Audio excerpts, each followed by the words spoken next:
OK, so here we are, the People Station. This is about you and how the news is affecting you. And we want to go to Steven Bennett now, who's a GB News viewer and listener. And he's in Stockport in Greater Manchester. Steven, good morning to you. Good morning.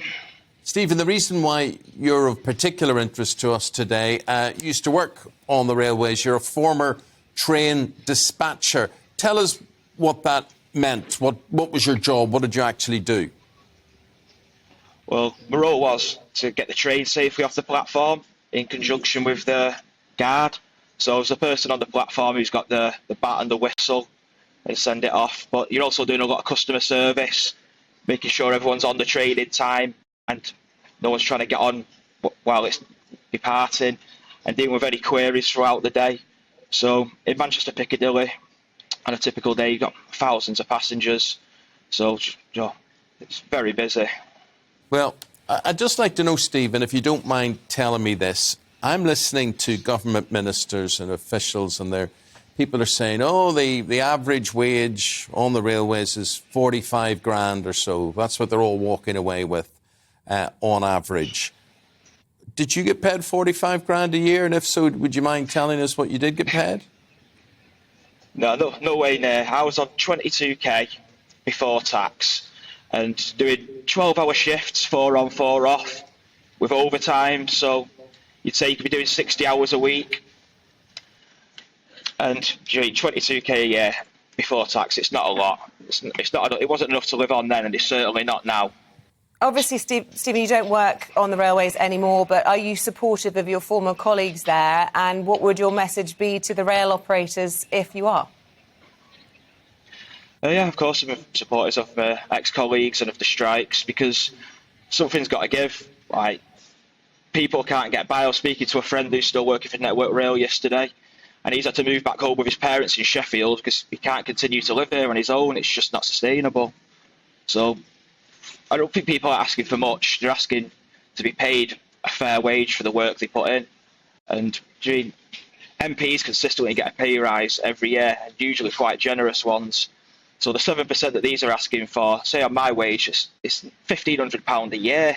Like, it's not a lot. So basically, you can understand why the strike is happening. I can, because it's not just the rail industry, it's across the board. You see doctors and nurses, teachers coming out saying the same, and it's throughout society. People just aren't being paid enough to get by.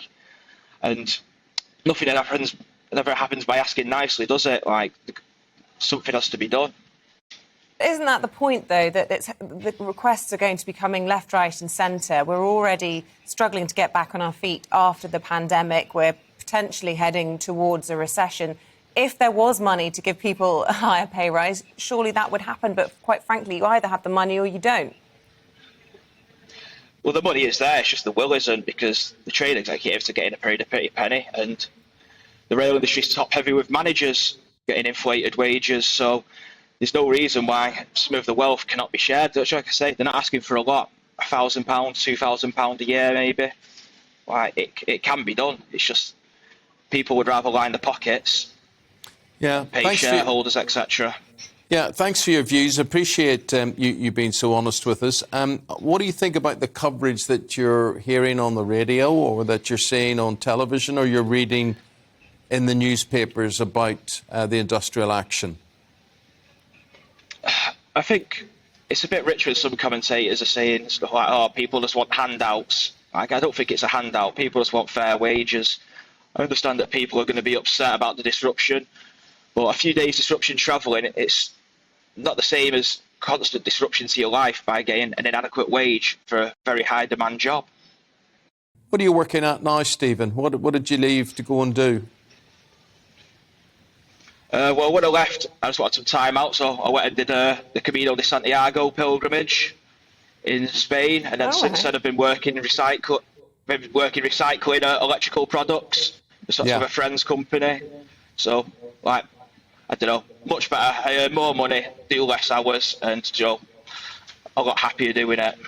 Good man. OK, stay happy doing it. Thanks very much indeed, Steven Bennett. He's a GB News listener and viewer, and he's in Stockport in the northwest of England, near Manchester there. Thank you very much indeed. Thank you. Thank you for your time. So let us know at home what you think of that rail strike that's happening today. Are you affected? Are you in favour? Is your business going to be harmed by it? Or perhaps you could be making money from it. Are you, a taxi driver, for example? It's going to be a very busy day for cab drivers today. Yeah. Let us know your thoughts.